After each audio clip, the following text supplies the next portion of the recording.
Hello guys, ఈ రోజు match చూసుకుంటే ఆర్సీబీ వర్సెస్ డీసీ. స్టేడియం చూసుకుంటే చిన్నస్వామి స్టేడియం.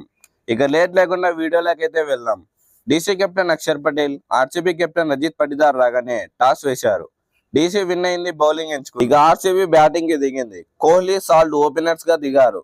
రావడం ఫస్ట్ ఓవర్ ని కొంచెం స్లోగానే స్టార్ట్ చేశారు.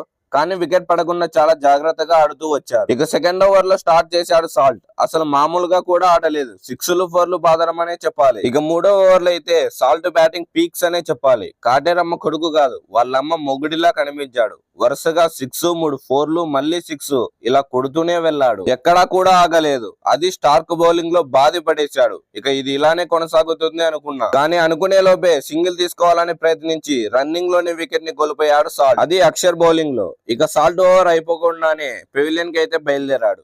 నెక్స్ట్ పడిక్కల్ వచ్చాడు. ఓన్లీ డాట్ బాల్స్ తో 3వ ఓవర్ 4వ ఓవర్ ని ముగించాలని చెప్పాలనిపిస్తుంది. అదే దాదాపుగా కరెక్ట్ అనుకోండి. ఇక 5వ ఓవర్ ని కూడా 3 డాట్ బాల్స్ తో అయితే స్టార్ట్ చేశారు.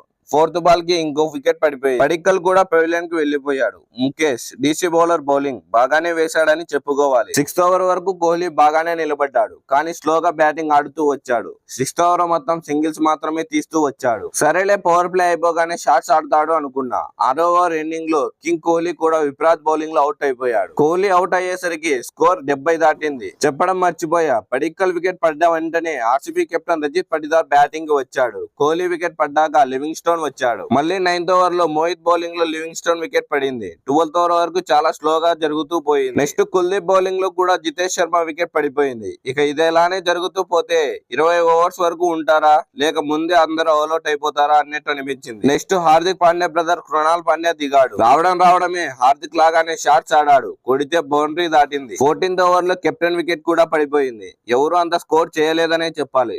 స్టార్టింగ్ లో సాల్ట్ తెచ్చినంత ఊపు ఎవరూ తెప్పియలేదు. పటిదార్ పడింది కూడా కుల్దీప్ బౌలింగ్ లోనే. 18వ ఓవర్ లో మళ్ళీ ఆర్సీబీ ఫ్యాన్స్ కు ఊపిరి వచ్చింది. డేవిడ్ బ్యాటింగ్ లో 6, 4, 6, 6 కంటిన్యూస్ గా కొట్టాడు. ఇక లాస్ట్ వరకు నిలబడి లాస్ట్ బాల్ ని కూడా డేవిడ్ 4 తో ఫినిష్ చేసి 163 పరుగుల్ని కొట్టి 164 పరుగుల్ని టార్గెట్ గా పెట్టాడు. ఇంతటితో ఆర్సీబీ బ్యాటింగ్ అయితే అయిపోయింది. డీసీ బ్యాటింగ్ కి దిగింది. భువి బౌలింగ్ కి దిగాడు. ఓపెనర్స్ గా డూప్లెసిస్, ఫ్రేజర్ వచ్చారు. ఫస్ట్ సెకండ్ ఓవర్స్ బానే జరిగాయి, కానీ సెకండ్ ఓవర్ లాస్ట్ లోనే దయాల్ బౌలింగ్ లో డూప్లెసిస్ వికెట్ అయితే పడిపోయింది. భువి కూడా దయాల్తో పోటీగా నువ్వే నా వికెట్ తీసేది, నేను కూడా తీస్తా అని చూడు అని నెక్స్ట్ బాల్ కే పోరెల్ వచ్చిన ఫస్ట్ బాల్ కే గోల్డెన్ డక్అవుట్ అయితే చేశాడు. ఫ్రేజర్ వికెట్ కూడా పడిపోయింది. 4th ఓవర్ లో పోరెల్ వికెట్ పడింది. అప్పటికే 7 బాల్స్ కి 7 రన్స్ తీసేశాడు. ఇక కేఎల్ రాహుల్ బ్యాటింగ్ కి దిగాడు. ఫస్ట్ లో స్పిన్నర్ బౌలింగ్ లో ఫస్ట్ బాల్ కి అవుట్ అనుకున్నాం, కానీ ఎలానో బతికిపోయాడు. గేమ్ చేంజర్ అంటే కేఎల్ రాహుల్ అనే చెప్పాలి. ఒకే ఓవర్ లో అయితే 6ల వర్షాలని కురిపించాడు. 6 6లు 7 4లు బాది 53 బంతుల్లోనే 93 పరుగులు చేసి మ్యాచ్ ని గెలిపించాడు. కానీ సెంచరీ మాత్రం మిస్ అయింది. 17.5 ఓవర్లకే డీసీ ఆర్సీబీ ఇచ్చిన టార్గెట్ ని చేసి విజయ పతాకాన్ని ఎగరవేసింది.